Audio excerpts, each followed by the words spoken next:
ക്ഷീരവാണി ക്ഷീര കർഷകർക്കായി റേഡിയോ മാറ്റുലി ഒരുക്കുന്ന പ്രത്യേക പരിപാടി ക്ഷീരവാണി.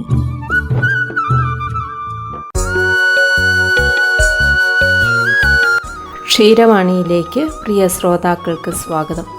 ക്ഷീരവാണിയിൽ ഇന്ന് മണൽവയൽ സ്വദേശി രവിയെ പരിചയപ്പെടാം. എൻ്റെ പേര് രവി.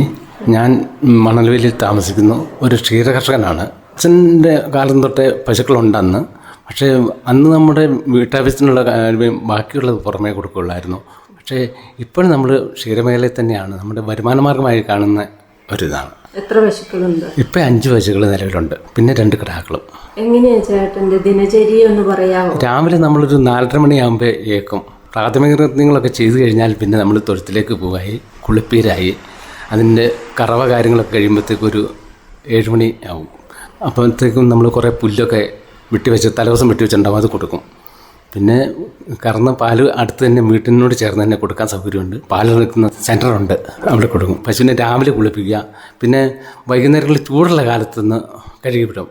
പിന്നെ സാധാരണ രീതിയിൽ നമ്മൾ ഉള്ളൂ. പിന്നെ അധികം ഒരു രാവിലെ നമ്മൾ കറവ കാര്യങ്ങൾ കഴിഞ്ഞ് കഴിഞ്ഞാൽ പിന്നെ പുല്ല് കൊണ്ടുവന്നിട്ടാണ് നമ്മുടെ അടുത്ത പരിപാടി തുടങ്ങുക. അപ്പം ഒരു 9 മണിയോടുകൂടി വെള്ളം കൊടുക്കുക. പിന്നെ കരുത്തിറ്റ ഒരു 12:30 ഇടയ്ക്ക് കൊടുക്കും.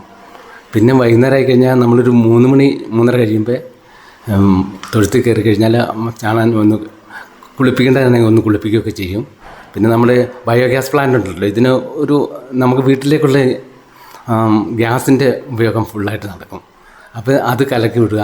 പിന്നെ തൊഴുത്തിൽ നിന്ന് ചാണകം കിടാക്കളൊക്കെ കെട്ടിയേക്കുന്നത് നമ്മൾ തൊഴുത്തിൽ നിന്ന് സെപ്പറേറ്റ് ആയിട്ടായിരിക്കും. അപ്പോൾ അവിടുന്ന് അവരുടെ ചാണകമൊക്കെ ഒരു മാറ്റിയിടുക. ഉണങ്ങിയെടുക്കാൻ നമുക്ക് പിന്നീട് പ്ലാന്റിലേക്ക് പോകണതെന്ന് പറഞ്ഞാൽ സ്ലറി ആയിട്ട് മാത്രമേ കിട്ടുള്ളൂ. അപ്പം നമ്മുടെ ചാണകത്തിൻ്റെ ആവശ്യത്തിന് ഇത് കോരിയിടുന്നത് തന്നെ വേണം. ഏതൊക്കെയും പശുക്കളാണുള്ളത്? നമ്മുടെ നാടൻ പശുക്കളിൽ നിന്ന് കുത്തിവെച്ച് മാറി വന്ന് ഇപ്പം HFും ജേഴ്സിയും എന്നങ്ങളാണ് ഉള്ളത്. ശരാശരി ഉൽപ്പാദനം എന്ന് പറഞ്ഞു കഴിഞ്ഞാൽ നമുക്കൊരു 20 ലിറ്റർ ഉള്ളൂ ഒരു പശുവിന്. നമ്മൾ ശരാശരി അളവെന്ന് പറഞ്ഞു കഴിഞ്ഞാൽ ഈ 4 പശുക്കളെ എപ്പോഴും തന്നെ പറ്റുകറിയും പെറ്റതും ഒക്കെ ആയിട്ടുണ്ടാവും. അപ്പം നമുക്കൊരു 60 ലിറ്റർ 50-നും 60-നും ഇടയ്ക്ക് അളക്കാൻ പറ്റും. ഇതൊരു ലാഭകരമായ തൊഴിലാണെന്ന് തോന്നുന്നു. അല്ല, ഒരു കുടുംബം കൊണ്ടുപോകാനാണ് നമ്മൾ തൊഴിലെടുക്കുന്നത്. എല്ലാം നമുക്ക് ജീവിക്കാൻ വേണ്ടിയല്ലേ, അത് സുഖമായിട്ട് കൊണ്ടുപോകാൻ. പിന്നെ ഇന്ന് 365 ദിവസവും പണിയുണ്ടെന്നുള്ള ഒരു മേഖലയാണെന്ന് ഉള്ള ഒരു ബുദ്ധിമുട്ടുള്ളൂ. അപ്പോൾ കുടുംബത്തെ മറ്റുള്ളവരും കൂടെ സഹായിക്കുകയാണെങ്കിൽ ഈസി ആയിട്ട് പോകാം. മക്കളൊന്നും ഈ തൊഴിലേക്ക് വരുന്നില്ല എന്നുള്ളതാണ് ഒരു പോരായ്മ. പിന്നെ അതിനുള്ള കാരണം എന്ന് പറഞ്ഞു കഴിഞ്ഞാൽ പല ഇതുണ്ട്. ഇപ്പം നമ്മുടെ സർക്കാർ ജോലിക്കാർക്കൊക്കെ ആണെങ്കിൽ ഓഫീസിലിരുന്ന് ജോലി നോക്കിയാൽ മതി, അവർക്ക് പെൻഷനുണ്ട്, കാര്യങ്ങളുണ്ട്, ഇതെല്ലാം. പക്ഷേ ഈ കൃഷിമേഖലയിൽ വന്ന് പണിയെടുക്കുന്നവർ ഈ അധ്വാനം മാത്രമേ ഉള്ളൂ. പണി നിർത്തി കഴിഞ്ഞാൽ പെൻഷൻ ഏകീകൃത ഒരു പെൻഷൻ വരുവാണെങ്കിൽ കുറേ മാറ്റം വരും. ഇതിലോട്ട് പുതിയ തലമുറയ്ക്കൊക്കെ വരാനുള്ള കഴിവുണ്ടാവും. പുല്ലൊക്കെ സ്വന്തമായിട്ടുണ്ടാവും. ഈ ക്ഷീര മേഖലയിൽ നിൽക്കുന്നവർക്ക് പുല്ലെങ്കിലും ഏറ്റവും ചുരുങ്ങിയത് 1 ഏക്കറെങ്കിലും പുൽകൃഷി വേണം. എന്നാലോ നമുക്കിത് അധ്വാനം കുറയ്ക്കാൻ പറ്റുള്ളൂ. പറമ്പിൽ പോയി പണ്ടത്തെ പോലെ പുല്ല് വെട്ടാനൊന്നുമില്ല. അപ്പം വെട്ടി താമസം വരും. ഇതാകുമ്പോൾ നമുക്ക് 1 മണിക്കൂർ കൊണ്ട് നമ്മുടെ പുല്ലുവെട്ട് പണി നട്ടപുല്ലാണെങ്കിൽ കഴിയും. അത് കഴിഞ്ഞ് നമുക്ക് ബാക്കി സമയങ്ങളിൽ ഈ പുല്ലിന് വളയിടുകയോ പണിയെടുക്കുകയോ ഒക്കെ നനയ്ക്കുകയോ അങ്ങനത്തെ പരിപാടികളൊക്കെ ചെയ്യാം. സ്വന്തം ഭൂമി സ്വന്തം ഉണ്ടെങ്കിലോ നമ്മുടെ സമയത്ത് അത് അടുത്തായിരിക്കുകയും ചെയ്യണം. അങ്ങനെയാകുമ്പോൾ നമ്മളൊരു വാഹനം വിളിക്കണം, അല്ലെങ്കിൽ നമ്മൾ പോയി വെട്ടണം, ഇതിനൊക്കെ താമസം വരുന്നതുകൊണ്ട് എപ്പോഴും നമ്മുടെ തൊഴുത്തും കൃഷി ചെയ്യുന്ന സ്ഥലവും അടുത്തടുത്തായിരിക്കണം. വേറെ എന്തൊക്കെയാണ് പശുക്കൾക്ക് കൊടുക്കുന്ന തീറ്റകൾ? നമ്മൾ ഇപ്പം കാലിത്തീറ്റ കൊടുക്കും, പിന്നെ പിണ്ണാക്ക് വെള്ളവും. ചോളം ഇപ്പം ഈ പുല്ലിൻ്റെ ഒരു കുറവ് വരുമ്പോൾ നമ്മൾ വേനൽക്കാലം ആകുമ്പോൾ ചോളം ഇറക്കുന്നുണ്ട്. അല്ലെങ്കിൽ നമ്മൾ കച്ചിയായിരുന്നു പണ്ട് കൊടുത്തുകൊണ്ടിരുന്നത്. പിന്നെ നമ്മൾ പ്ലാവിൻ്റെ ചപ്പോ ചീമക്കൊന്ന ചപ്പ അങ്ങനത്തെയൊക്കെ വെട്ടി കൊടുക്കുമായിരുന്നു. ഇപ്പം തമിഴ്നാട് കർണാടകയിൽ നിന്ന് ചോളം വരുന്നുണ്ട്. അപ്പോൾ നമുക്കും ഒരു ആശ്വാസം. അത്ര സമയം വേണ്ടല്ലോ. പക്ഷെ സാധനം കിട്ടാനില്ലെന്ന് പറഞ്ഞിട്ട് രോഗങ്ങളെയൊക്കെ പ്രതിരോധിക്കാൻ എന്താ ചെയ്യുന്നത്? രോഗങ്ങൾ ഒരു നമ്മുടെ ഈ ശങ്കരേന ആയതുകൊണ്ടായിരിക്കും. നമ്മുടെ നാടൻ കന്നാലിൽ നിന്ന് ഇങ്ങനെ പുതിയ തലമുറയെ കുത്തിവെച്ചുണ്ടായതാലോ വലിയ ഒരു അസുഖങ്ങൾ കാണുന്നില്ല. പിന്നെ വരുന്ന അസുഖം എന്ന് പറഞ്ഞാൽ അകിടുവീക്കാണ്. അത് നമ്മൾ സാധാരണ നമ്മുടെ മഞ്ഞളും കിഴാർനെല്ലിയൊക്കെ അരച്ചിട്ട് മാറും. അങ്ങനെ തീറ്റ തിന്നാത്ത അകിടുവീക്ക വന്നെങ്കിൽ മാത്രം നമ്മൾ ഡോക്ടറെ സമീപിക്കും. അപ്പം ഇഞ്ചക്ഷൻ എടുക്കും. ഡോക്ടർ സേവനം ലഭ്യമാണോ? ഇപ്പം വിളിച്ചാൽ വരും. കാരണം ഇപ്പം ആശുപത്രി അടുത്തുണ്ടല്ലോ. നമുക്ക് ഇവിടെ ഇറളത്തുണ്ട്, പുൽപ്പള്ളിയിലുണ്ട്. പിന്നെ ഡോക്ടർമാരെ വിളിച്ചാൽ ഒന്നല്ലേ ഇപ്പം ഡോക്ടർമാരുടെ എണ്ണവും കൂടിയിട്ടുണ്ടല്ലോ. നേരത്തെ കഴിഞ്ഞു പുതിയ തലമുറ വരുന്ന ഡോക്ടർമാരും ഉണ്ടല്ലോ. പിന്നെ നമുക്കെപ്പോഴും പഴയ ഡോക്ടർമാരിലാണ് ഒരു വിശ്വാസം. എന്നാണെന്നറിയോ, അവർക്ക് കുറേ പരിചയ സമ്പത്തുണ്ടല്ലോ കൂടുതൽ. അപ്പം നമുക്ക് അങ്ങനെയുള്ളത് കൊണ്ട് അങ്ങനത്തെയുള്ള ഡോക്ടർമാരെ കിട്ടാൻ ഇപ്പോൾ ഇച്ചിരി ബുദ്ധിമുട്ടാണെങ്കിലും പുതിയ തലമുറ വന്ന ഡോക്ടർമാരുണ്ട്. കുടുംബത്തിൻ്റെ സപ്പോർട്ട് എങ്ങനെയാണ്? വീട്ടിൽ ഞാനും ഇപ്പോൾ എൻ്റെ ഇളയ മോനും ഭാര്യയാണ് ഉള്ളത്. ഭാര്യ ഞാനും ഒരേ ടൈമിന് പുല്ല് വെട്ടാനാണെങ്കിലും കറക്കാനാണെങ്കിലും തൊഴുത്തിൽ ചാണകം പിടിക്കാനാണെങ്കിലും എല്ലാത്തിനും ഒപ്പം ഉണ്ട്. പിന്നെ മോന് ലീവുള്ള സമയത്താണെങ്കിൽ അവൻ കൂടും. അവൻ മോന് റിസോർട്ടിൽ അവർക്ക് ഈ മേഖലയിലോട്ടൊന്നും അത്ര താല്പര്യമില്ല. പിന്നെ ഈ ക്ഷീരകർഷകൻ്റെ മേഖലയിൽ നിൽക്കുന്നവർക്ക് പെണ്ണ് കിട്ടാനൊരു ബുദ്ധിമുട്ടാണെന്നുള്ളൊരു അവസ്ഥ ഇപ്പോൾ വന്നിട്ടുണ്ട്. ഒരാൾ അവന് ഈ അലുമിനിയം ഫാബ്രിക്കേഷൻ്റെ പണിയാണ്. ഇത് ഈ ക്ഷീര മേഖല എന്ന് പറഞ്ഞു കഴിഞ്ഞാൽ 365 ദിവസം പണിയുള്ള ഒരു മേഖലയാണ്. ഒരു ദിവസം ഇതിന് ഒഴിവില്ല. അതിൻ്റെ ആ ടൈമിന് നമ്മൾ കൃത്യമായിട്ട് ചെല്ലണം, തീറ്റ കൊടുക്കണം, കറക്കണം, കുളിപ്പിക്കണം, ഇതൊക്കെ വേണം. മറ്റുള്ള മേഖലകളിൽ എന്ന് പറഞ്ഞാൽ ലീവ് എടുക്കാം. ഒരു ക്ഷീരകർഷകൻ എന്ന നിലയിൽ ചേട്ടൻ എന്ന സന്തോഷമാണോ? തീർച്ചയായിട്ടും. കാരണം നമ്മൾ ഇതിങ്ങളുടെ ക്രാക്കളുണ്ടാകുന്നതും അതുങ്ങളെ വളർക്കുന്നതും അതിൻ്റെ ആദ്യത്തെ ഒരു പ്രസവം എടുക്കുന്നതും അതൊക്കെ വളരെ നമുക്ക് ഒരു സന്തോഷം. അപ്പം പാലുൽപാദനം കൂടിയ ഒരു ഇനമായി വരുമ്പോൾ നമുക്ക് അതിലും വലിയ സന്തോഷമുണ്ട്. ജീവിതമാർഗമായി കണ്ടെത്തുന്നവർ വളരെ കുറവായിപ്പോൾ. അപ്പം പഴയ തലമുറയിലുള്ളവരാണ് തിരിച്ച് പിന്നെയും വരുന്നത്. പിന്നെ കുറേ പേരെന്ന് പറഞ്ഞു കഴിഞ്ഞാൽ നമ്മുടെ ഈ കോവിഡ് കാര്യങ്ങളൊക്കെ വന്നപ്പോൾ ഈ ക്ഷീരമേഖലയെ ബാധിച്ചേ ഇല്ല ശരിക്കും. മറ്റുള്ള മേഖലയിലൊക്കെ പണി നിന്നപ്പോഴും ക്ഷീരമേഖലയിൽ പണി വന്നില്ല. നമുക്കൊക്കെ അന്നും ഇന്നും ഒരേപോലെ കഴിയാവുന്ന ഒരു കണ്ടീഷനാണ്. കോവിഡ് വന്നത് കുറേ പേരൊക്കെ അന്നന്ന് പണിക്ക് പോയി ജീവിച്ചുകൊണ്ടിരുന്നവർ ഭയങ്കരമായിട്ട് ബുദ്ധിമുട്ടിയ കാലമുണ്ട്. അവരൊക്കെ അന്ന് നമുക്കൊക്കെ സഹായിക്കാൻ പറ്റിയത്. ന്യായമായ വില കിട്ടുന്നുണ്ടെന്ന് തോന്നുന്നുണ്ടോ പാലിന്? അത് എന്നാന്നറിയോ, നമ്മൾ ഇന്നൊരു ദിവസം കൊടുക്കുന്ന പാലിൻ്റെ വിലയല്ല നാളെ. നമ്മൾ കൊടുക്കണ പാലെന്ന് പറഞ്ഞാൽ ഇന്ന് കൊടുക്കുന്ന തീറ്റയും കാര്യങ്ങളും ഒക്കെയാണ് നാളെ. പക്ഷേ നമുക്ക് 42-43 രൂപ വില കിട്ടുന്നത് ചില ദിവസം 39-40 കുറയാറുണ്ട്. പിന്നെ ഞാൻ പറഞ്ഞില്ലേ, ഈ ഇതിൻ്റെ മുകളിലിരിക്കുന്നൊരു ശമ്പളം കാര്യങ്ങളൊക്കെ കിട്ടാൻ അവർക്ക് കുറയ്ക്കാൻ പറ്റില്ലല്ലോ. ഉൽപ്പാദനം ഇവിടെ കുറഞ്ഞു കഴിഞ്ഞാൽ അവിടെ പാല് വിൽപ്പന കുറഞ്ഞില്ലേ. അങ്ങനെ ഒരു നമ്മളിപ്പോൾ നമ്മുടെ സംഘത്തിലൊക്കെ 8000 ലിറ്റർ അളന്നുകൊണ്ടിരുന്ന ഇപ്പോൾ 4000-5000 ആയി കുറഞ്ഞു. നമ്മുടെ അവിടുത്തെ ഒരു സെൻറ്റർ എന്ന് പറഞ്ഞു കഴിഞ്ഞാൽ പാലളക്കുന്ന സെൻറ്റർ ഉണ്ടായിരുന്നല്ലോ, 15 പേര് അളന്നുകൊണ്ടിരുന്ന ഇപ്പോൾ 6-7 പേരായി ചുരുങ്ങി. കാരണം ഞാൻ പറഞ്ഞില്ലേ, ഇതിൽ നിന്ന് കഴിഞ്ഞാൽ ഉള്ള ബുദ്ധിമുട്ട് ഇതാണ്. 365 ദിവസം പണിയെടുക്കണം. പിന്നെ പെൻഷൻ കാര്യങ്ങളൊന്നുമില്ല. സർക്കാർ ജോലി കിട്ടിയാൽ അതല്ലേ പിള്ളേരെല്ലാം പഠനം കഴിഞ്ഞ് സർക്കാർ ജോലിയിലേക്ക് നോക്കുന്നേ, അല്ലെങ്കിൽ വിദേശത്തേക്ക് പോവുക. ശരിക്കും ഞാൻ പറഞ്ഞില്ലേ, നമ്മുടെ ഏകീകൃത ഒരു പെൻഷൻ രീതിയൊക്കെ വരുവാണെങ്കിൽ തന്നെ തീർച്ചയായിട്ടും ഇതിലൊക്കെ ആൾക്കാരുണ്ടാവും. ക്ഷീരമേഖലയിലൊക്കെ നിൽക്കുന്നവർക്ക് നിശ്ചിത വരുമാനം മാത്രമേ ഉള്ളൂ. പാലളന്നാൽ അതിന് പൈസയുണ്ട്, ഇല്ലെങ്കിൽ ഇല്ലല്ലോ. അപ്പോൾ ഒരു ഏകീകൃത പെൻഷനൊക്കെ വരുവാണെങ്കിൽ ഇവർക്കും ഒരു തോന്നലുണ്ടാവില്ല, നമുക്കും ഒരു പെൻഷനായി കഴിഞ്ഞാൽ ഒരു വരുമാനം ആവുമെന്ന്. പുതുതലമുറ ക്ഷീരമേഖലയിലേക്ക് വരണം എന്ന് ആഗ്രഹിക്കുന്നുണ്ട്? തീർച്ചയായിട്ടും. എന്നാലല്ലേ നമ്മുടെ നിലനിൽപ്പിന് ആവശ്യം. ഭക്ഷണ കാര്യങ്ങൾ മുഴുവൻ ഈ ക്ഷീരം അല്ലെങ്കിൽ കാർഷിക മേഖല ഉണ്ടെങ്കിലല്ലേ നമ്മുടെ നിലനിൽപ്പിനുള്ളൂ. മറ്റെന്തുണ്ടെന്ന് പറഞ്ഞാലും നിലനിൽപ്പിന് അടിസ്ഥാന സൗകര്യം നമ്മുടെ ഭക്ഷണം, വെള്ളം, പാർപ്പിടം ഇത് വേണമല്ലോ. ഇതിൻ്റെ കൂടെ കൃഷിയും ചെയ്യുന്നുണ്ടോ? ഈ മൃഗശല്യം കാരണം നമ്മൾ കൃഷി നിർത്തി. എന്നാന്നറിയാം, നമ്മളതിൽ പണിയും ചെയ്യണം. നമുക്ക് വിളവെടുക്കാറാകുമ്പോഴത്തേക്കും മാനായി, പന്നിയായി, കുരങ്ങായി, ഇതിൻ്റെ ശല്യം അത് നിയന്ത്രിച്ച് കഴിഞ്ഞാൽ നമുക്ക് ഇതിൻ്റെ കൂടുതൽ കൃഷിയും കൂടെ പോയി കഴിഞ്ഞാൽ വളരെ ലാഭകരമല്ലേ.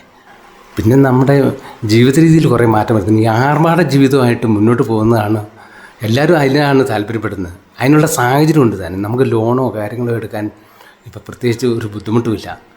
അപ്പോൾ അതിൻ്റെ പുറകെ നമുക്ക് വേണമെങ്കിൽ പോവാം. അപ്പോൾ ജീവിതമാർഗത്തിന് വരുമാനം കുറഞ്ഞു കഴിഞ്ഞാൽ ജീവിക്കാൻ ബുദ്ധിമുട്ടാവുകയും ചെയ്യും. ഒരു നിശ്ചിത വരുമാനം ഉള്ളവർക്കൊക്കെ കുഴപ്പമില്ല. അപ്പം ഇവർ ഈ മേഖലയെ കഴിഞ്ഞ് വരുമാനം കൂടുന്ന മേഖല ഏതാണെന്ന് നോക്കി അങ്ങ് പോകില്ല. അതല്ലേ നമ്മൾ കാലഘട്ടത്തിനനുസരിച്ച് ഏത് വിളകൾക്കാണ് വില കൂടുതൽ എല്ലാവരും അതിൻ്റെ പുറകെ പോണത്. അതാണ് നമ്മുടെ ഈ കാർഷിക മേഖലയുടെ തന്നെ ഒരു തകർച്ചയ്ക്ക് കാരണം. നമ്മൾ കാണുന്നല്ലേ റബ്ബർ കൃഷി. ഒരിടയ്ക്ക് റബ്ബർ മൊത്തം വെച്ചു ആൾക്കാർ. അത് കഴിഞ്ഞ് റബ്ബറിന് വില പോയപ്പോൾ റബ്ബർ കളഞ്ഞു, കാപ്പി വെച്ചു. കാപ്പി കുറച്ച് കഴിഞ്ഞപ്പോൾ അതിന് വില കുറഞ്ഞ് ഇപ്പോൾ കാപ്പി കളഞ്ഞു. ഇപ്പോൾ ഇത് എല്ലാവരും കാപ്പിയിലേക്ക് തിരിച്ചു വന്നു. പിന്നെ കുരുമുളക് ശരിക്കും കൃഷി ചെയ്ത് കഴിഞ്ഞാൽ കാലാവസ്ഥ കാര്യങ്ങളെല്ലാം മാറിപ്പോയതുകൊണ്ട് ഇപ്പോൾ കേട് കൂടുതലല്ലേ.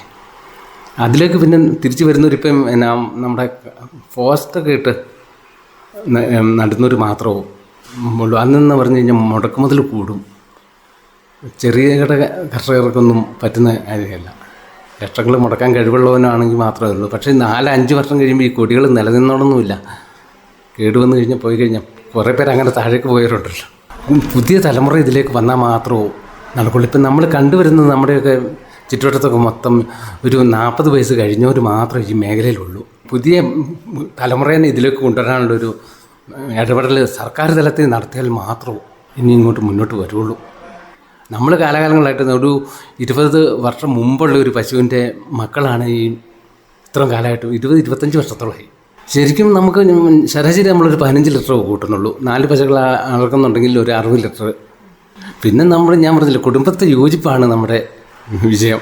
നമുക്ക് പുറത്തേക്കെങ്ങും പോകേണ്ട, വീട്ടിൽ തന്നെയാണല്ലോ. നമ്മൾ ഒത്തൊരുമയോട് കൂടി പോവുകയും ചെയ്യാം. മോനുണ്ടെങ്കിൽ നമുക്ക് ഭയങ്കര ആശ്വാസമാണ്. അവൻ കുറേ കാര്യങ്ങൾ അവൻ ചെയ്തോളും. കറവയ്ക്ക് മാത്രം കൂടിയല്ലെന്നുള്ളൂ, ബാക്കിയെല്ലാം പണിക്ക് കൂടും. ഈ മെഷീൻ കറവ എന്ന് പറഞ്ഞു കഴിഞ്ഞാൽ നമുക്ക് ഒത്തിരി ചിലവുകളായിട്ട് വരും. മെഷീൻ മേടിച്ച് വെച്ച് കറണ്ട് ഇല്ലെങ്കിൽ നമുക്ക് പിന്നെ കുറേ നാൾ കറക്കാണ്ടിരുന്നാൽ പിന്നെ കറക്കാൻ ബുദ്ധിമുട്ടായിരിക്കും. അപ്പോൾ നമ്മൾ അതിന് പുതിയ ജനറേറ്റർ കാര്യങ്ങൾ വെക്കേണ്ടി വരും. അപ്പോൾ നമുക്ക് തന്നെ ഒരു അധിക ചിലവ്. ഇതിന് നമ്മൾ ഒരു ലോണോ കാര്യങ്ങളോ എടുത്തു കഴിഞ്ഞാൽ ഇതിൻ്റെ പലിശ കാര്യങ്ങൾ നമ്മൾ അധ്വാനിക്കുന്നതിൻ്റെ ഒരു നല്ല പങ്ക് അങ്ങനെയുള്ള ഇതിന് പോകും. അതുകൊണ്ട് ഈ വലിയ ഫാമുകാരൊക്കെ ആകുമ്പോൾ ഒരു കാര്യമുണ്ട്, എണ്ണങ്ങൾ കൂടുമ്പോൾ അവർക്ക് വരുമാനം കൂടും, അപ്പം നടന്നു പോകും. പക്ഷേ നമ്മളെപ്പോലെ സാധാരണക്കാർക്കാകുമ്പോൾ ഒത്തിരി പണം ലോണും കാര്യങ്ങളും എടുത്ത് ചെയ്യാനുള്ള ബുദ്ധിമുട്ടുണ്ടാവുമെന്ന് എനിക്ക് തോന്നുന്നത്. എല്ലാം നല്ല രീതിയിൽ പോകുന്നതാണ്. പിന്നെ ഭൂമി നമുക്കുണ്ട്, അപ്പോൾ അതിനൊന്നും മറ്റു ചിലവില്ല. വീടിനോട് ചേർന്ന് തന്നെയാണ് ഭൂമി ഉള്ളത്. അധികം ദൂരം ചുമക്ക് പിടിക്കുകയൊന്നും വേണ്ട. പിന്നെ ഇപ്പോൾ യന്ത്രവൽക്കൃത ഇതൊക്കെ വന്നിട്ടുണ്ട്. ഇനി നമുക്ക് കാട് വെട്ടുന്ന മെഷീനോ കട്ട് ചെയ്യുന്ന മെഷീനോ ഇതൊക്കെ വാങ്ങാൻ സബ്സിഡി കാര്യങ്ങളൊക്കെ കൊടുക്കുന്നുണ്ട്. ഞാൻ 10ാം SSLC അന്നത്തെ കാലഘട്ടത്തിൽ അതൊക്കെ പറ്റിയുള്ളായിരുന്നു. പിന്നെ എനിക്ക് ആ ആഗ്രഹം എന്ന് പറഞ്ഞു കഴിഞ്ഞാൽ എനിക്കൊരു വക്കീലാവണം, അതിനുള്ളൂ വലിയൊരു ആഗ്രഹമായിരുന്നു. കാരണം കോടതിയിൽ പോയിട്ട് വാദിക്കലും വേണം, അത് സത്യസന്ധമായിട്ട് വാദിച്ചാക്ക. നമ്മുടെ പ്രതിയാണെങ്കിൽ അവരെ രക്ഷിക്കുന്ന ഒരു ഇതുണ്ടല്ലോ, അതിനോട് വലിയ താല്പര്യമായിരുന്നു. അത് പക്ഷേ നമ്മുടെ പഠനം അവിടെ വെച്ച് തന്നെ 10ാം ക്ലാസ്സിൽ നിന്നില്ലേ, അത് തന്നെ തുടർന്ന് പഠിക്കാൻ അന്നത്തെ സാഹചര്യത്തിൽ കിടക്കില്ല. അന്നത്തെ സാഹചര്യം അതായിരുന്നു. നമ്മൾ എന്ന് പറഞ്ഞു കഴിഞ്ഞാൽ എനിക്കിപ്പോൾ 58 വയസ്സ് കഴിഞ്ഞു. അന്നത്തെ കാലഘട്ടത്തിൽ വീടിൻ്റെ ചരിത്രം, പിന്നെ മൂത്ത ഒരാൾ പഠിക്കുന്നുണ്ടായിരുന്നു. പുള്ളിക്ക് അങ്ങനെ പഠിത്തത്തിലങ്ങ് മുന്നോട്ട് പോയതുകൊണ്ട് പുള്ളിക്ക് ജോലിയും കാര്യങ്ങളൊക്കെ ആയി. എന്നാലും സംതൃപ്തനാണ്. തീർച്ചയായിട്ടും. പിന്നെ മറ്റൊരാളെയും ആശ്രയിക്കേണ്ട നമുക്ക് ജീവിക്കാൻ. ഒരാളുടെയും വർത്തമാനം കേട്ടോ. നമുക്കിപ്പോൾ 10 മിനിറ്റ് ഇവിടെ ഇരിക്കണോ, നമുക്കിരിക്കാം. മറ്റേ ഓഫീസിലൊരു പണിയെടുക്കുമ്പോൾ ആ തൊഴിൽ ചെയ്തോ ഈ തൊഴിൽ ചെയ്തോ എന്ന് ചോദിക്കില്ലല്ലോ. അതല്ല ഏറ്റവും നല്ലത്. നമ്മൾ സ്വന്തമായിട്ട് കൃഷി ചെയ്യുന്നവർക്കുള്ള ഒരു ആത്മസംതൃപ്തി എന്ന് പറഞ്ഞു കഴിഞ്ഞാൽ അത് തന്നെയാണ്.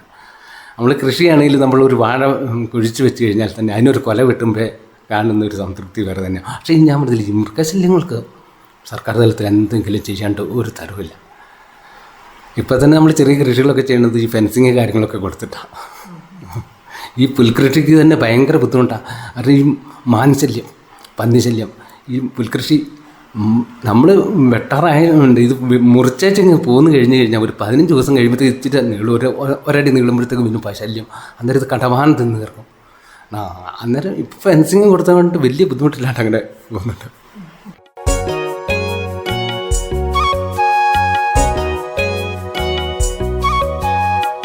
ക്ഷീരമേഖലയിലെ ഉയർച്ച താഴ്ചകളെ അതിജീവിച്ച് മാതൃകാപരമായ രീതിയിൽ മുന്നേറുന്ന ഒരു ക്ഷീര കർഷകനാണ് രവി മണൽവയൽ. ലാഭനഷ്ടങ്ങൾക്കപ്പുറം മൃഗപരിപാലനത്തിലെ ആത്മാർത്ഥതയാണ് വിജയമെന്ന് അദ്ദേഹം നമ്മെ ഓർമ്മിപ്പിക്കുന്നു. ഈ പരിപാടി ഇവിടെ പൂർണ്ണമാവുകയാണ്. നന്ദി, നമസ്കാരം.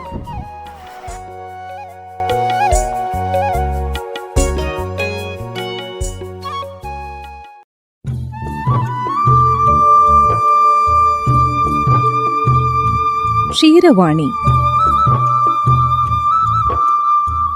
ക്ഷീരകർഷകർക്കായി റേഡിയോ മാറ്റുലി ഒരുക്കുന്ന പ്രത്യേക പരിപാടി ക്ഷീരവാണി.